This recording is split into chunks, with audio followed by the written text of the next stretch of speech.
Korupsi jadi tradisi, partai politik, pejabat negeri, hingga pasangan suami istri. Kini KPK penuh anomali, bahkan seperti tidak bergigi. Koruptor pun semakin bernyali. Apakah mereka ini pantas dilabeli hingga ada rasa malu nantinya? Selamat malam, selamat menyaksikan program perdana Perempuan Bicara bersama saya, Balkis Manisang. Dan saya tidak akan sendiri membicarakan persoalan negara extraordinary crime yang saat ini sedang juga ramai diperbincangkan oleh publik. Dalam program Perempuan Bicara ini, saya bersama dengan keempat Sri Kandi negeri ini juga, yang kemudian akan secara kritis akan memberikan perspektifnya. Saya akan perkenalkan satu persatu, dari mulai sebelah kiri saya paling pojok ya, ada Ibu Husnul Mariah, pengamat politik. Apa kabar Ibu? Alhamdulillah, Assalamualaikum semuanya. Boleh kita pakai hand mic ya? Oke. Alhamdulillah, Assalamualaikum semuanya. Mudah-mudahan program ini sukses ya. Amin, amin. Mudah-mudahan bisa memberikan perspektif baru ya Ibu ya. Oke. Kita juga akan sapa di sebelahnya ada Mbak Asfi Nawati, aktivis YLBHI. Apa kabar Mbak Asfi? Baik, selamat malam. Apa kabar juga Mbak Bilkis? Kita kenal Mbak Asfi sebagai aktivis HAM yang luar biasa, sudah banyak sekali bersuara ya Mbak Asfi ya. Oke. Kita juga akan menyapa Mbak Irma Caniago, pengamat politik. Apa kabar Mbak Irma? Baik, politisi yang suka kemana-mana kita lihat nih dengan Alhamdulillah, salam sehat. Mudah-mudahan dengan adanya program ini kita bisa memberikan diskursus kepada perempuan Indonesia agar lebih cerdas lagi. Amin. Baik. Satu lagi Sri Kandi yang akan kita perkenalkan yaitu Mbak Devi Rahmawati, pengamat sosial. Apa kabar Mbak Devi? Baik, insya Allah super sehat. Wah, ini sudah saya dengar ketegasan masing-masing pasti sudah punya perspektif, tapi pertanyaan besarnya adalah setuju atau tidak jika koruptor dipanggil dengan sebutan maling atau rampok, begitu. Mungkin saya ingin dengar Ibu Husnul terlebih dahulu. Ini paling mantap, saya harus dengar Ibu Husnul dulu. Apakah setuju atau tidak dengan ketegasannya yang kita sudah kenal betul? Sebutan itu Sebetulnya ini pertanyaan, bukan pertanyaan baru, karena 6 bulan yang lalu saya sudah bahas ini di YouTube saya dengan Nursi. Jadi kita gunakan semua bahasa-bahasa daerah dari Aceh sampai Papua menggunakan kata maling itu apa? Kalau di Aceh apa? Kalau di Jawa tetap maling yang kayak gitu, supaya itu lebih sampai dibandingkan koruptor. Oke. Jadi kita di Jawa sebutnya maling. Maling kan? Maling. Walaupun masih tersangka, tetap kita panggil maling. Ya itu nanti urusan hukumnya kan. Tapi kan kita juga koruptor kan juga, kalau nanti apakah dia sudah tersangka, apakah dia sudah dan sebagainya, itu nanti urusan bagaimana prosesnya. Tapi bahwa kata, definisi kata itu sendiri, mari kita gunakan. Coba kita kumpulkan semua bahasa daerah dari Aceh sampai Papua. Oke, Mbak Asfi setuju atau tidak? Apakah ada pelanggaran HAM di situ? Iya, kalau bahasanya koruptor berarti kan sudah terpidana ya, sudah dihukum. Nah, buat saya penggunaan kata-kata yang lekat dengan masyarakat itu sah-sah saja gitu ya. Kalau dia masih jadi tersangka ya kita sebut tersangka apa gitu. Ya. Jadi setuju kalau sebutannya apa sih? Maling, garong. Iya bisa garong gitu ya. Jadi orang langsung dapat nih, ini garong uangnya rakyat gitu. Dia langsung ngerti ini dampaknya seperti apa, dan sebetulnya yang mereka lakukan itu ya rendahan. Bahkan menurut pengalaman saya maling itu kadang-kadang kan karena terpaksa gitu ya. Jadi kalau garong itu ada rasa bahasa yang lebih lain lagi tuh. Menohok ya itu ya. Betul. Oke, baik. Kalau Mbak Irma, setuju atau tidak koruptor dipanggil garong atau maling atau rampok? Sebagaimana yang tadi disampaikan Asfi, Ya. saya setuju.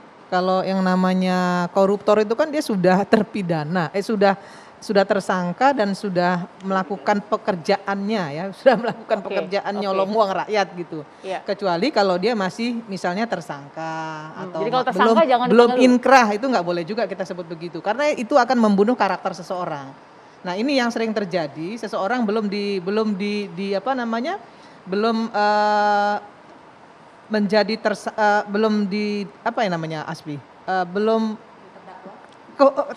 ada kekuatan hukum tetap untuk mengatakan belum inkrah dia dihukum atau dia bersalah, tapi kemudian sudah dicap duluan. Nah ini yang kadang-kadang juga harus kita benahi. Oke. Kasihan keluarganya kalau ternyata nanti dia nggak bersalah. Nah ini Jadi kan kalau juga tersangka jangan dulu dipanggil. jangan dulu. Tapi kalau dia sudah melakukan, yang paling tepat justru malah seperti Mbak Husnul Maria tadi bilang, nggak ada masalah kita mau sebut koruptor itu sebagai rampok, memang rampok uang rakyat. Tapi kan banyak teman-teman politisi. Kalau menurut saya masih lebih ringan loh, masih lebih halus. Jadi apa yang lebih tepat kalau buat Rampok. rampok? Kalau Tapi menurut banyak saya rampok. teman-teman politisi loh yang tersangka korupsi. Nah justru karena dia politisi, harusnya dia bisa menjadi contoh, bisa menjadi teladan. Ya dia harus memberikan keteladanan kepada orang yang memilihnya gitu.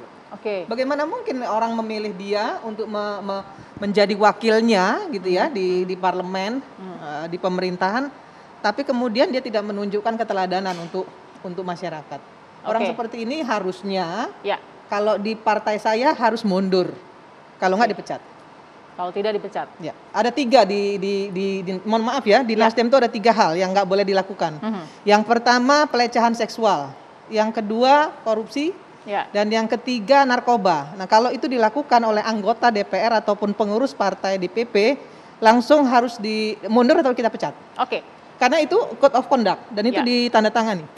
Ada di ketentuan ADART. Oke, saya mau dengar Mbak Devi. Mbak Devi, boleh kita panggil maling, rampok atau garong buat koruptor?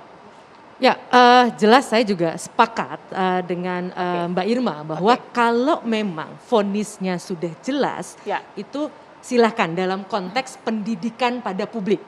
Tapi kita perlu hati-hati, jangan kemudian ada misalnya saksi baru dipanggil, wah itu kemudian orang sudah melihatnya sebagai orang yang bersalah bahkan.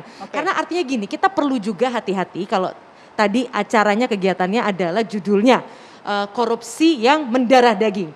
Jangan hanya fokus pada hal di ujung menyebut seseorang kemudian sebagai apapun labelnya, tapi kok jarang yang serius ya ngurusin bagaimana supaya kemudian kita saksikan KPK dalam hal ini juga terus bekerja keras. Artinya mereka terus mendapatkan, kan orang pertanyaan gini, kok banyak sekali sih koruptor, nanti mau dipanggilnya apalah tadi ya. Nah ini apa negara yang tidak serius atau memang koruptornya yang banyak? Saya kok justru melihat ada satu sisi positifnya ketika banyak yang tertangkap, artinya penegakan hukumnya semakin baik. Yang kedua, jangan-jangan insya Allah masyarakat juga semakin terdidik. Karena tesis menunjukkan masyarakat yang makin terdidik, mereka juga bisa menjadi tanda kutip CCTV negara. Mereka membantu untuk melaporkan, untuk memastikan hak-hak mereka dan sebagainya. Jadi saya kok lebih senang kalau isunya juga bukan hanya sebatas persoalan label atau tidak, tapi kita harus bisa masuk pada hal yang lebih mendasar dan substansif. Kenapa label penting, Mbak Asfi? Ya, label penting karena dia mengarahkan pikiran orang ya. Betul. Dan sebetulnya kalau kita lihat permainan para koruptor gitu yang sudah dihukum gitu ya, kan mereka memainkan gimmick-gimmick gitu, lambai, senyum, itu kan sebetulnya mau mengatakan saya nggak bersalah kok. Karena pemahaman publik cuma orang yang bersalah itu nggak akan senyum. Jadi sebetulnya soal tindak pidana korupsi dan penegakannya itu tidak sederhana ya, karena ini transnational organized crime. Ini pasti pekerjaan yang terstruktur sebelum dan sesudah tindak pidana pasti mereka melakukan perbuatan. Gitu. Tapi nggak substansi, Mbak Devi bilang. Apa itu yang nggak substansi? Label itu nggak substansi, karena bukan itu sebenarnya hulu masalahnya. Label salah satunya. Salah satunya, tapi tapi sebaiknya juga kita memulai satu diskusi dengan sesuatu yang juga mendasar. Ya, label itu penting, tapi kemudian kita juga jangan hanya berhenti pada persoalan label, itu yang saya maksudkan. Jadi substansi awalnya dulu yang jadi, tapi buat Mbak Asfi penting label itu karena sudah mendarah daging. Saya pikir semuanya penting ya. Jadi kan label ini kan sebetulnya cara berkomunikasi ke publik untuk lebih menjelaskan gitu ya. Tentu saja penegakan hukum itu salah satu fondasinya. Karena kalau kita cuma melabeli tapi tidak memperbaiki penegakan hukum, ya kosong kan. Begitu. Nah, kalau untuk Bu Kusnul, kalau tadi label penting ya. Tapi kan sebenarnya kata-kata maling itu jadi mengecilkan perlakuannya. Maling itu perlakuannya kecil. jadi kecil begitu untuk korupsi. Kalau tadi maling itu kecil. Sebetulnya kalau kita mau membahas lebih substantif, melanjutkan yang Mbak Devi tadi, itu kan kita harus bahas dulu apa sih korupsi? Korupsi cuma tadi apakah dana APBN, APBD dirampok di ini, apakah hutan kita dirampok, dieksploitasi, mining kita, atau bahkan kursi DPR dirampok, dicuri, kemudian kursi gubernur, bupati, kursi istana presiden. Artinya apa? Pemilu yang merampok suara. Itu juga corruption. Bahkan di dalam model malpraktis dari penyelenggaraan pemilu, salah satunya kalau itu dilaksanakan maka akan menyebabkan korupsi-korupsi berikutnya. Karena dia akan mempengaruhi seluruh kebijakan negara, seluruh birokrasi, struktur birokrasi, dan seterusnya. Jadi tidak cuma sekedar memang, tapi menarik untuk membahas label. Karena label itu kan kemudian untuk, ya apakah itu kemudian efek jerah, tapi ya hati-hati betul bahwa kita harus hati-hati karena di sini ada unsur masalah hukum. Kita harus punya apa yang kalau belum terbukti itu juga ini. Tapi pada saat yang sama siapa yang percaya dengan pengadilan? Bahkan KPK juga saya nggak percaya dengan KPK. Dalam nih. Kalau tadi dikatakan lembaga mana yang kita sekarang percaya di Republik ini? Oke, bicara soal KPK, saya nanti mau tanya ke Mbak Irma. Mbak Irma, ini kan statement dorongan untuk melabeli juga datang dari bagaimana KPK memulai terlebih dahulu soal penyintas dari korupsi. Saya tanya setelah jeda ya, tetap di Perempuan Bicara.